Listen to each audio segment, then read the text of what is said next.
ko na kayo aming kakabsat nga nagurat lalalo na kita chismo sa kunog sa saudak at agurat-urat.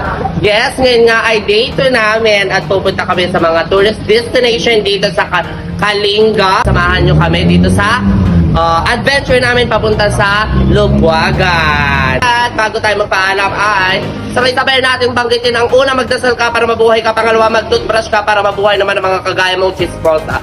Hoy! Ngayon nga ay pangalawang araw ng ating adventure. Kaya nga maaga pa lamang ay naganda na kami kasama pa ang mga kaibigan kong content creator para sa susunod naming adventure. Ang puntahan ang bayan ng Lubwagan at bisitahin ang isa sa pinagmamalaking pasyalan at dinarayo ng mga turista, ang Awichon Village.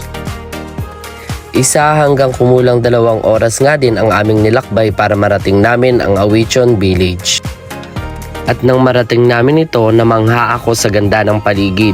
Mga nagagandahang halaman, bulaklak at mga iba't ibang punong kahoy ang bumungad sa amin. At hindi ko pinalampas ang pagkakataong ito para i-flex ang aking mahiwagang silyase.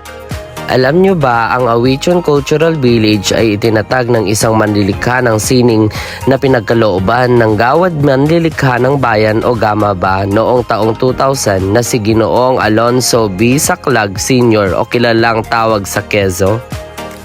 At pagbalik nga namin sa Tabuk Kalinga, dumaan pa kami sa isang surplus na pagmamayari din nila Ma'am Lee Aiken. May mga iba't ibang kagamitan na nag-aayon sa inyong kagustuhan. At pagdating nga namin dito sa bayan ng Tabuk ay inanyayahan kami ni Ma'am Lee Aiken na puntahan ang kanilang pinagmamalaking Bailey Baker na sobrang sarap ng mga pagkain at mayroon din silang branch ng coffee house na talagang nakaka-relax.